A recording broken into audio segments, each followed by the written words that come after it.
សួស្តីអ្នកនរគ្នាបានជួបខ្ញុំម្ដងទៀតហើយខ្ញុំបាទស្មីមកសម្ដែងរឿងក្រុមហ៊ុនតរៃតកមកថាពេលវេលាយូរចូលរួមមកយើងតែម្ដងទៅភាគទី25ម្ដាយរបស់កញ្ញាស៊ឺឌីបានប្រាប់ទៅកញ្ញាស៊ឺឌីនៅតែបន្តឆាទៅកាន់ចិនគួនរបស់យើងទៅនាងក៏ប្រឹងឆាទៅកាន់ចិនគួនរបស់យើងគឺដើម្បីទទួលបានហាខ្លះប៉ុន្តែយ៉ាងណាក៏ដោយចិនគួនរបស់យើងនៅតែមិនព្រមចំណាយរឿងរបស់យើងមកឲ្យពីក្រុមឆាតមួយបរមអ្នកបានស៊ូមនៅគ្រប់គ្នាថាចង់ចេញទៅក្រៅដើម្បីរកហាយពីខ្ញុំដែរឬទេពួកគេមិនយល់ព្រមទេចិនគួនរបស់យើងបានដឹងថានៅខាងក្រៅវាពិតត្រជាក់ខ្លាំងណាស់វាអាចដកដព្រោះអីថាសីតុណ្ហភាពនៅខាងក្រៅវាពិតជាត្រជាក់ខ្លាំងណាស់វាដល់80ឬក៏90បាត់ទៅហើយចំណែកបរនោះមិនឃើញពីណាទៅជាមួយសម្រាប់ចិត្តទៅម្នាក់ឯងគេបានត្រឹមតែជូនពរតែប៉ុណ្ណោះចំណែករឿងរបស់យើងមកឲ្យពីអបិហៅកំពុងតែអង្គុយអាំងភ្លើងនេះរបស់វាពិតជាឃ្លានណាស់ហើយមិនដឹងថាធ្វើអ្វីដើម្បីទទួលបានជាមួយអាហារនោះទេប៉ុន្តែហៅបានដឹងថាជាមួយនឹងអ្នកមីងលាវច្បាស់ថាគាត់បានប្រមូលជាមួយអាហារជាច្រើនចំណែករឿងរបស់យើងបង្ហាញពីអ្នកមីងលាវកំពុងតែបញ្ចុកអាហារទៅកាន់ចៅរបស់គាត់ស្រាប់តែនៅពេលនោះមានគេគូទ្វារការពិតទៅគឺជាអបិហៅនឹងហើយវាបានប្រាប់ឲ្យអ្នកមីងលាវបើកទ្វារប៉ុន្តែអ្នកមីងលាវមិនបានប្រឹងបើកវាក៏បានទាត់ទម្លុះទ្វារតែម្ដងហើយវាក៏បានឃើញអាហារជាច្រើនវាឲ្យកូនចៅវាទៅយកអាហារនោះទោះបីជាអ្នកមីងលាវប្រឹងទៅខាត់ពួកគេយ៉ាងណាក៏ដោយនៅតែមិនអាចខាត់ពួកគេបាននោះទេចៅរបស់គាត់ប្រឹងតែដណ្ដើមវិញប៉ុន្តែក៏ត្រូវបានគេវាយផងដែរហើយអបិហៅក៏បានប្រាប់កូនចៅរបស់វាឈើអីនៅទៅឆាប់ប្រមូលទៅទាំងអស់ទៅវាក៏បានប្រមូលយកទាំងអស់អ្នកមីងលាវបានត្រឹមតែអង្គុយពិបាកចិត្តតែប៉ុណ្ណោះព្រោះថាគ្មានអាហារចំណែករឿងរបស់យើងបង្ហាញពីកញ្ញាស៊ឺឌីម្ដងទៀតហើយនាងនៅតែខំប្រឹងឆាទៅចិនគួនរបស់យើងនាងបានប្រាប់ថាខ្ញុំពិតជាចង់ជួបអ្នកខ្លាំងណាស់ចិនគួនបានតបទំថាបានស្រាប់តែនៅពេលនោះពួកគេមានការសប្បាយចិត្តហើយក៏បានទៅផ្ទះចិនគួនរបស់យើងតែម្ដងពេលនាងទៅដល់នាងក៏បានឲ្យចិនគួនបើកទ្វារប៉ុន្តែចិនគួនយើងប្រាប់ថាអ្នកមើលធ្វើអីនាងបានប្រាប់ថាឃើញអ្នកចង់ជួបខ្ញុំមែនទេចិនគួនយើងបានប្រាប់ថាមើលទៅអ្នកពិតជាច្រឡំហើយនាងឆាប់មើលម្ដងទៀតទៅនៅពេលដែលនាងមើលទៅការពិតទៅចិនគួនរបស់យើងគ្រាន់តែនិយាយលេងតែប៉ុណ្ណោះនាងពិតជាមានការខឹងជាខ្លាំងចំពោះចិនគួនរបស់យើងកញ្ញា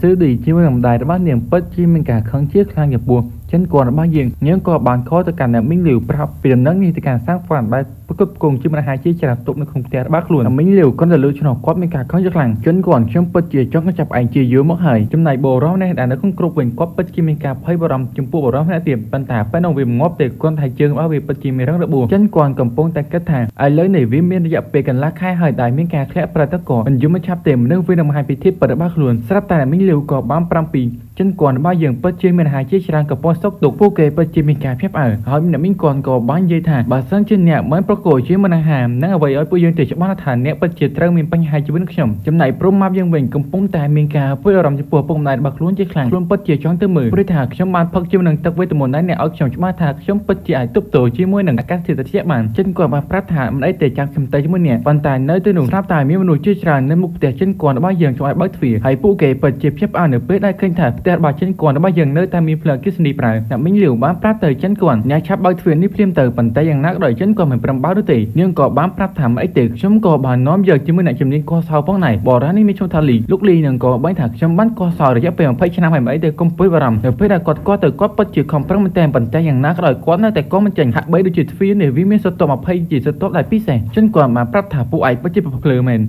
នេះគឺជាទ្វារសុវត្ថិភាពរបស់ដូចជាជាមួយធនាគារចិនគួនមិនចង់ឲ្យខាត់ពេលក៏បានប្រើពេលមកបាក់កងតាក់ឆក់ក៏បានឆក់ជួយនឹងលោកលីនឹងគឺងាប់បាត់ទៅអ្នកមីងលាវពិតជាមានការភ្ញាក់ផ្អើលជាខ្លាំងព្រោះអីថាទ្វារនេះគឺជាទ្វារអគ្គិសនីអ្នកមីងលាវក៏បានប្រាគ្នារបស់គាត់យកដុំឈើគឺមកបុកជាមួយទាំងទម្លុះទ្វារនេះប៉ុន្តែយ៉ាងណាក៏ដោយនៅតែមិនទម្លុះបានចិនគួនរបស់យើងជាមួយប្រមាំក៏បាញ់ថាមើលទៅពួកគេនៅតែផ្កើនទូគេខំបុកយ៉ាងណាក៏មិនអាចទម្លុះជាមួយទ្វាររបស់ខ្ញុំបានផងដែរពួកគេនៅខាងក្រៅគឺបានបុកទម្លុះទ្វារនេះឡើងអស់កម្លាំងហើយចិនគួនបានប្រាប់ថាឥឡូវនេះដល់ពេលហើយយ៉ាងណាក៏ដោយអ្នកមីងលាវក៏បានប្រាប់ពួកគេឲ្យខំប្រឹងស្រាប់តែនៅពេលនោះក៏មានទឹកស្អុយបាញ់ទៅពួកគេពិតជាមានការខឹងជាខ្លាំងចុំម៉ែឲ្យទឹកអីក៏ស្អុយមែនដោយសារតែណាមួយវាស្អុយផងលាយជាមួយនឹងការត្រជាក់ខ្លាំងពេកពួកវាពិតជាមិនអាចនៅបន្តទៀតនោះទេពួកវាក៏បានចាក់ចេញពីទីនេះហើយពួកគេពិតជាមានការខឹងចំពោះអ្នកមីងលាវជាខ្លាំងដែលឲ្យពួកគេមើលទៅនេះទាំងការហត់ចំណែកគ្នារបស់អបិហៅវិញពិតជាមានការឃ្លានជាខ្លាំងព្រោះថាហារបស់ពួកគេពិតជាចិត្តអស់ហើយប៉ុន្តែកញ្ញាពីនេះបានប្រាប់ទៅបងហៅនឹងថាអ្នកគួរតែទៅផ្ទះកន្លែងអបិចិនគួនម្ដងទៀតព្រោះថាខ្ញុំបានឮថាគេពិតជាមានអាហារជាច្រើនអបិចិនគួនក៏បានយល់ព្រមប៉ុន្តែពួកយើងគួរតែរៀបចំផែនការកញ្ញាស៊ឺឌីកំពុងតែខកការអបិវែងព្រោះថានាងកំពុងតែជួបចំការលំបាកអបិវែងមកប្រាប់ថាខ្ញុំក៏លំបាកដែរកុំខំមកច្រើនពេកដែររបស់កញ្ញាស៊ឺឌីបានសួរថាតើមិនយ៉ាងម៉េចហើយនាងបានប្រាប់ថាបងវែងគាត់ក៏កំពុងតែលំបាកផងដែរគាត់ទៅលើដូចច្រើននាងពិតជាមានការពិបាកចិត្តជាខ្លាំងដូចឆ្លើយពួកយើងមានតែសាំងដូចឆ្លើយពួកយើងមានតែពាក់ចិនគួនតែប៉ុណ្ណោះនាងក៏បានឆាត់ទៅចិនគួនរបស់យើងទៅសុំទោសឲ្យឈុំខឹងនាងទៅប៉ុន្តែយ៉ាងណាក៏ដោយចិនគួនបានប្រាប់ថាចឹងហើយថាប៉ាមើលនាងពិតជាស្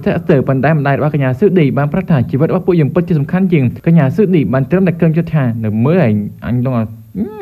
នាងក៏បានយល់ព្រមនិយាយថាប៉ាប៉ុន្តែយ៉ាងណាក៏ដោយចិនគាត់បានប្រាប់ថាពីណាគេប៉ារបស់នាងកាន់តែឆេះដុំជាខ្លាំងចំណែករឿងរបស់យើងបង្ហាញពីអពៈហៅកំពុងប្រែប្រាប់គ្នាថាពួកយើងតាចេញដំណើរទៅដើម្បីចាប់ការអពៈចិនគាត់ពេលមកដល់ផ្ទះចិនគាត់វាក៏បានប្រាប់ថាឆាប់បើកទ្វារមកបើមិនចង់ទៅច្បាស់ជាមានរឿងធំហើយវាក៏បានយកជួយច្រើនដាក់នៅមុខទ្វាររបស់ចិនគាត់គឺដើម្បីដុតប៉ុន្តែយ៉ាងណាក៏ដោយចិនគាត់របស់យើងបានប្រាប់ថាផ្ទះវិឡារបស់យើងគឺសាងសង់ឡើងគឺដើម្បីការពារយើងការឆេះភ្លើងវាពិតជាមិនអាចដុតឆេះនោះទេអពៈហៅក៏បានចាប់ផ្ដើមដុតជាមួយនឹងផ្ទះចិនគាត់របស់យើងតែម្ដងប៉ុន្តែពួកគេបានដុតយូរហើយមើលទៅវាដូចតែមិនឆេះសោះហាក់បីដូចជាគេបានសង់ឡើងគឺដើម្បីសម្រាប់ការឆេះភ្លើងនេះឃើញដូច្នោះហើយវាក៏បានឲ្យកូនចៅរបស់វាយកអ្វីស្រាប់មកខូចទ្វារនេះប៉ុន្តែយ៉ាងណាក៏ដោយចិនគាត់របស់យើងពិតជាមិនមានការព្រួយបារម្ភនោះទេហើយក៏បានប្រកាសថាវាដល់ពេលវេលារបស់យើងហើយពួកគេក៏បានយកព្រួយមកគឺដើម្បីបាញ់ពួកគេប៉ុន្តែនៅពេលណាគាត់ច្បាស់ថាពួកគេពិតជាមានសមត្ថភាពផ្សេងៗដែលអាចទប់ទល់ជាមួយនឹងការវិភាគដោយអាវុធចំណែកខាងអពៈហៅកំពុងតែខួងទ្វារប៉ុន្តែខួងបានតែមួយជាន់ទេនៅសល់មួយជាន់ទៀតពួកគេពិតជាភ្ញាក់ផ្អើលតានេះវាធ្វើទ្វារប្រមាណជាន់ស្រាប់តែនៅពេលនោះក៏មានគ្រាប់ព្រួយជាច្រើនបានវិភាគទៅកាន់កូនចៅវាហើយអពៈហៅក៏ត្រូវមកគ្រាប់ព្រួយផងដែរវាក៏បានចាក់ចេញពីទីនេះបាត់ទៅកូនចៅវាក៏ប្រឹងស្រែកហៅវាជួយផងដែរមើលទៅអពៈហៅនឹងវាបានចាក់ចេញបាត់ទៅហើយប៉ុន្តែយ៉ាងណាក៏ដោយចិនគាត់របស់យើងបានប្រាប់តែអាម៉ាប់ថាមិនបាច់សម្រាប់វាទេទុកវារស់រានមានជីវិតទៅមុននឹងក្រោយពួកវាគុំតែស្លាប់ទៅដែរព្រួយថាចាំមើលទៅអពៈហៅវាច្បាស់ថាពិតជាមិនជួយយពប្រមាណអ្នកនោះទេមើលទៅអពៈម៉ាប់ក៏បានសរសើរយពចិនគាត់យើងមើលទៅអ្នកពិតជាឆ្លាតដែលអាចបំបីបំបាក់ក្រុមរបស់ពួកគេបានអាពួកនេះពិតជាសប្បាយហើយវាក៏បានខកទៅកាន់អពៈហៅគឺដើម្បីជួយវាប៉ុន្តែហាក់បីដូចជាអពៈហៅនឹងដូចជាមិនអើពើចំពោះពួកវាសោះគ្នារបស់វាពិតជាមានការខឹងជាខ្លាំងចំពោះអពៈហៅពួកវាសុកចិត្តលះបង់ជីវិតគឺប្រថុយប្រឋានដើម្បីជួយវាប៉ុន្តែចុងក្រោយបើជាវាមិនហ៊ានអើពើចំពោះយើងបានថាពួកយើងត្រូវតែសងសឹកប៉ុន្តែអ្នកជួយយើងបានមានតែចិនគាត់មានតែចិនគាត់តែប៉ុណ្ណោះវាក៏បានសងវល់ចិនគាត់គឺដើម្បីជួយវាតែរឿងរបស់យើងបង្ហាញពីអពៈហៅ